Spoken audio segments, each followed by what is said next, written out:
Bismillahirrahmanirrahim. Assalamualaikum warahmatullahi wabarakatuh. Alhamdulillah. Alhamdulillahilladzi hadana bi'abdihil mukhtari man da'ana ilaihi bil idni wa qad nadana. Labbaika ya man dallana wa habana. Shalla alaikallahu bari'ukal ladzi bika ya musyafa'u khasana wa habana. Asyhadu an la ilaha illallah wahdahu la syarikalah wa asyhadu anna sayyidana Muhammadan abduhu wa rasuluh la nabiyya ba'da. Allahumma fasholli ala sayyidina Muhammadin wa ala alihi wa sahbihi ajmain, amma ba'd. Alhamdulillah, pada kesempatan kali ini dalam rangka memenuhi tugas akhir semester 4 mata kuliah Ilmu Rasul Utsmani yang diampu oleh guru kita bersama, yaitu Profesor Dr. Kyai Haji Ahmad Alim LCMA. Maka untuk memenuhi persyaratan ini ada beberapa judul atau ada beberapa materi yang akan dijadikan dalam 8 materi ini. Yang pertama yaitu pengantar ilmu Rasul Utsmani. Yang kedua, metode Rasul Utsmani.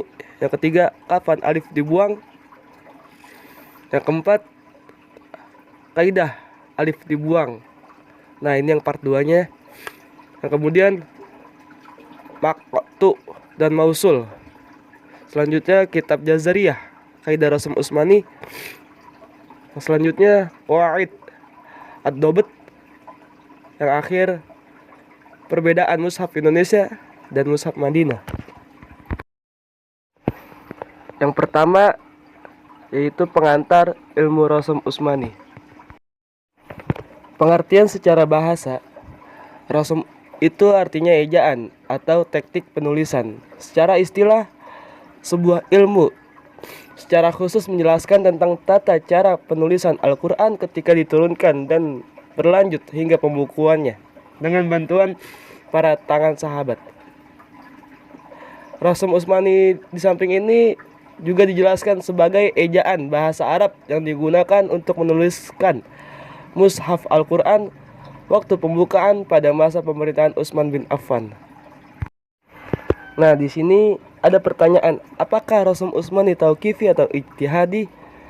Di sini ada dua pendapat. Yang pertama dari mazhab jumhur, Rasul Utsmani bersifat tauqifi. Dalil ketika Imam Malik ditanya, bagaimana pendapatmu orang menulis mushaf dalam ejaan kontemporer?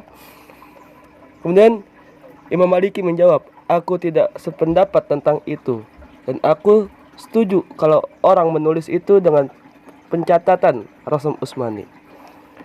Selanjutnya yaitu pendapat dari ijtihadi, bahwa Ibnu Khaldun dan Imam Baiqilani berpendapat kalau orang mengatakan tauqifi, katakan mana dalilnya.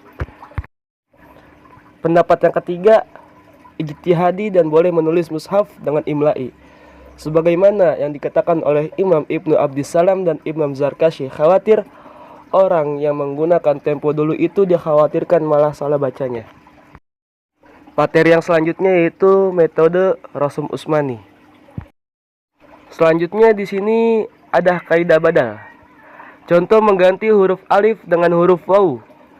Misalnya dari kata as-sholawat menjadi as-sholat. Nah, kemudian dari kata az-zakawat menjadi az-zakat. Kemudian mengganti ta marbutoh dengan ta maftuhah. Misalnya dari kata imro'at menjadi imro'ah.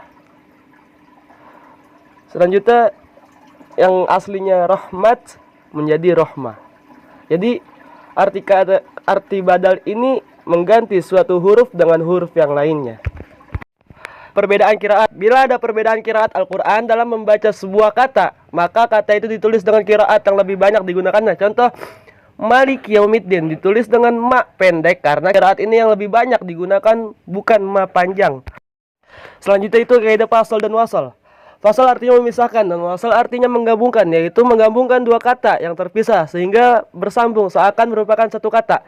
Contoh dari kata anma menjadi amma, kullama menjadi kullama, anma menjadi amma. Baik, materi selanjutnya itu kapan alif dibuang. Selanjutnya itu hasful alif. Ketika ada huruf alif yang jatuh di antara dua huruf lam, jadi kalau ada alif kemudian jatuh di antara dua huruf lam, itu alifnya jadi kalau ada alif di antara dua dibuang. Jadi zalla, lam itu dibuang. Kalau di mushaf kita dikasih tanda panjang, contoh lafaz aja. Dan ini sebagai alamat tanda untuk memudahkan aja. Tapi ada dasar rasem Utsmani. Itu kalau ada alif kemudian di antara dua lam ini dibuang.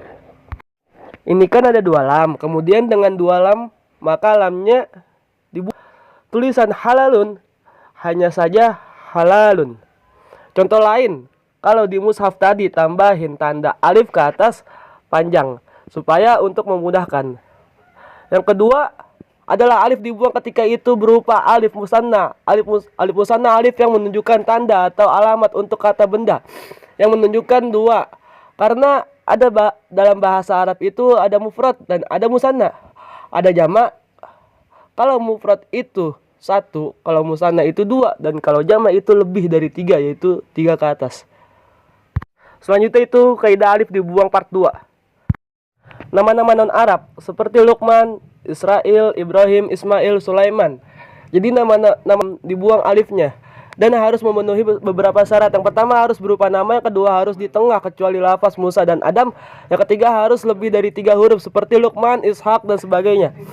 Yang keempat harus terulang dalam Al-Quran 3 kali kecuali kata Tolut.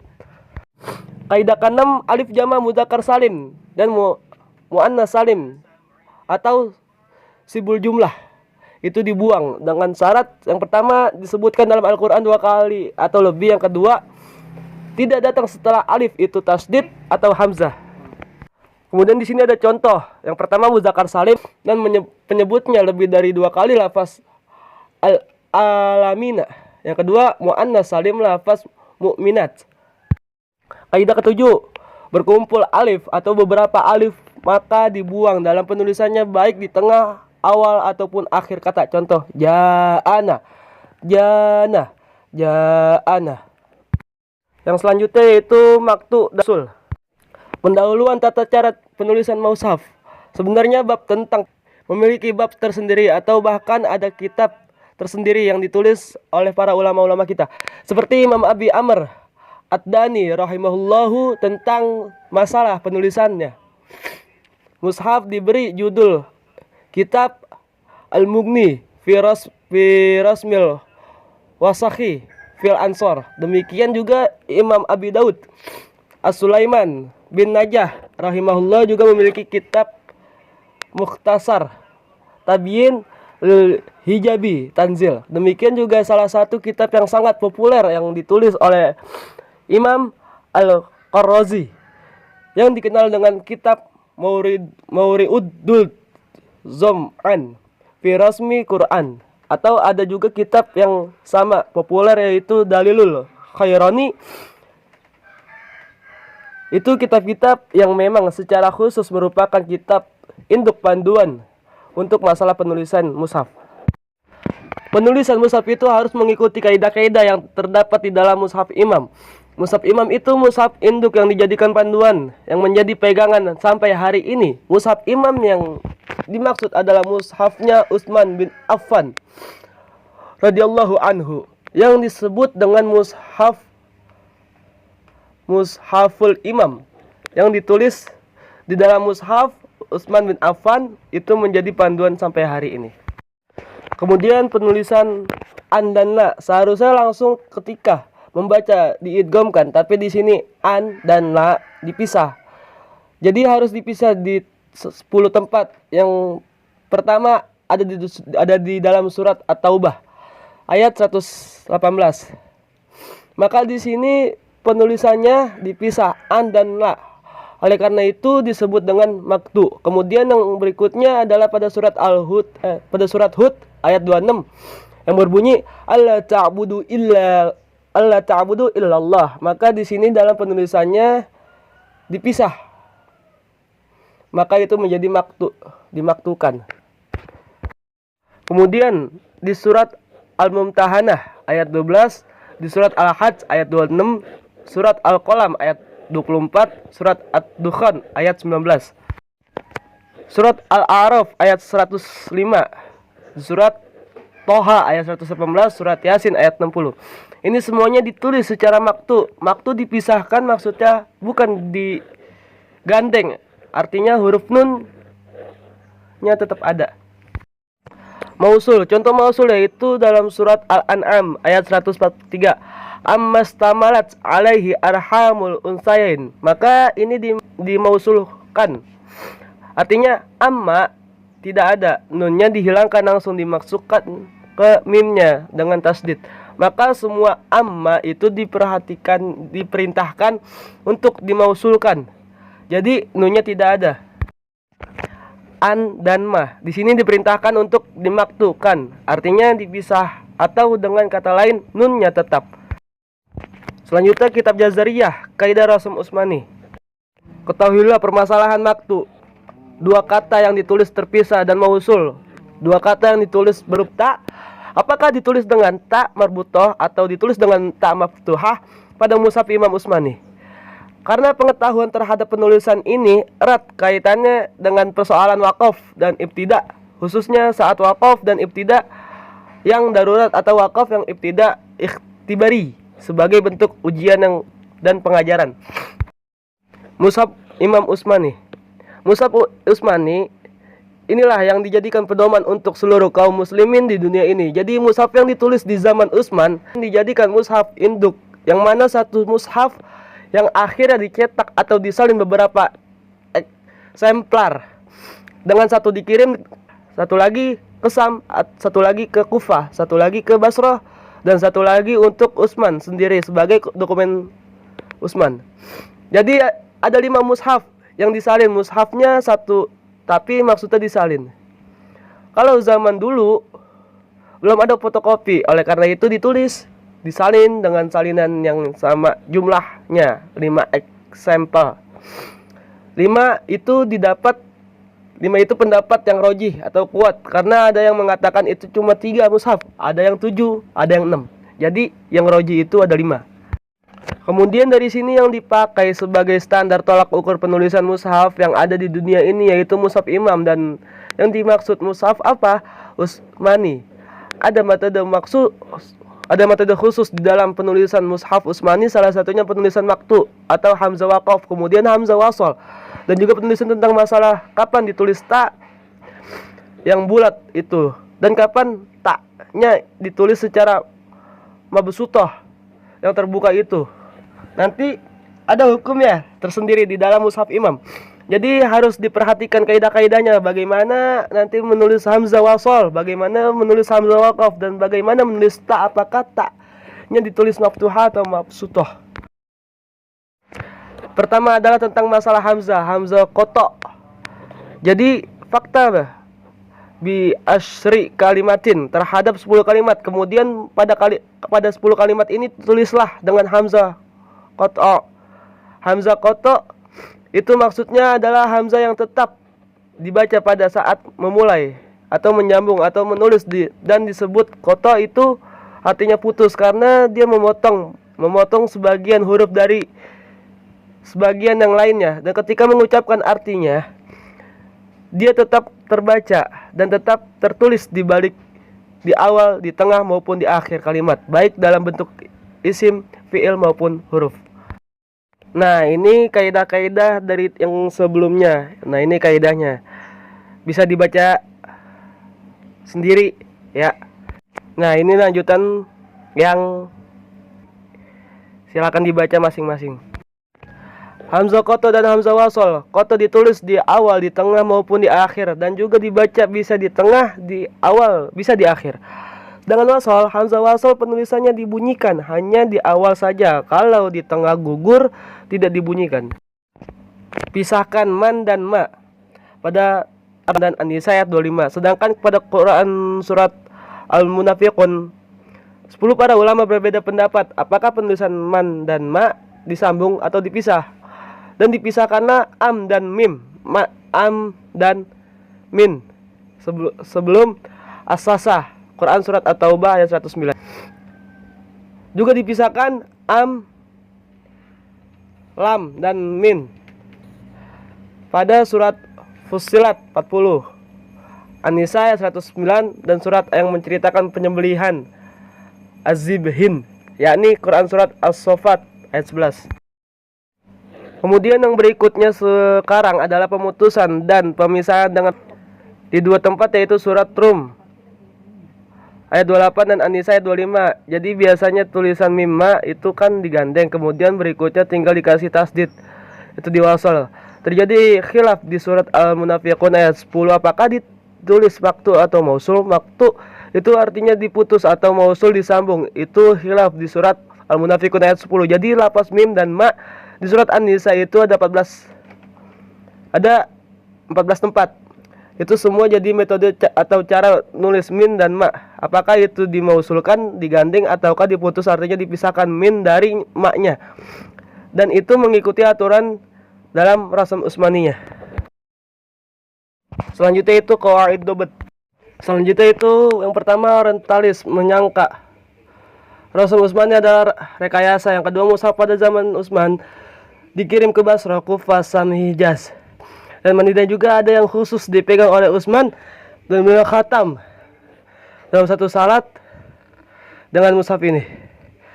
Saat akan dibunuh juga Utsman membaca Quran dengan mushaf ini, dan darah muncrat di posisi wal yatalattaf di dalam surat Al-Kahfi. Yang ketiga, penulisannya mushaf dipandu agar sesuai wahyu. Selanjutnya itu kaidah-kaidah huruf ilhaq. Yang tiga, alif waw ya. Apabila ada alif yang tertinggal pada khatnya, contohnya ya laitani wa jannatin azwaja. Apabila yang tertinggal, contohnya ilafim. Apabila ada 9 yang tertinggal, mau'idatun. Yang kedua, menambah atau ziyadah alif balik wasal, baik wasal maupun waqaf. 3, ziyadah alif maksurah, yagsha, sayaslah. Yang keempat, menambah salah satu huruf illah, amanu, ulaika. Yang kelima, menulis hanya kepada hamzah, almar'u afidatan fayuma idin. Selanjutnya perbedaan mushaf Indonesia dan mushaf Madinah. MSI, mushaf standar Indonesia, dibuat untuk maslahat umat dengan pengkajian yang mendalam para pakar-pakar dan ahli.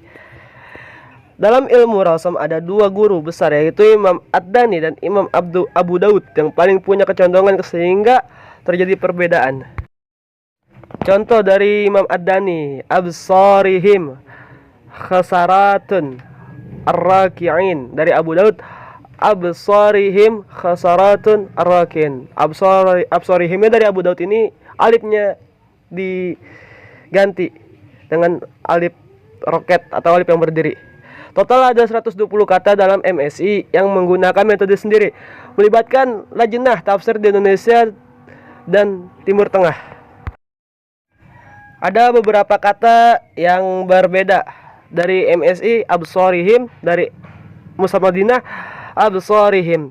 Jadi perbedaannya alifnya itu dihilangkan atau diganti dengan huruf alif roket, yaitu gisyawatun. Kaidah fasal dan wasal. Di sini ada 2 kaidah, yaitu imla'i dan usmani. Yang disambung, yang usmani itu dipisah. Contohnya ainama fa'illam. Tuh. Jadi yang imla'i itu disambung, yang usmani itu dipisah. Aina ma fa'in lam. Metode tersebut salah satu yang menggabungkan MSI dan MM adalah metode Al-Muyassar. Wallahu a'lamu bishawab. Alhamdulillah telah selesai pemaparan kita, yaitu tugas akhir semester 4 mata kuliah Rasam Utsmani. Baik, apabila ada kata-kata yang salah itu dari saya, dan apabila ada kata-kata yang benar itu datangnya dari Allah Subhanahu wa taala. Marilah kita tutup dengan membaca kafaratul majlis. Subhanakallahumma wa bihamdika asyhadu an la ilaha illa anta astaghfiruka wa atubu ilaik. Wal afu minkum. Wassalamualaikum warahmatullahi wabarakatuh.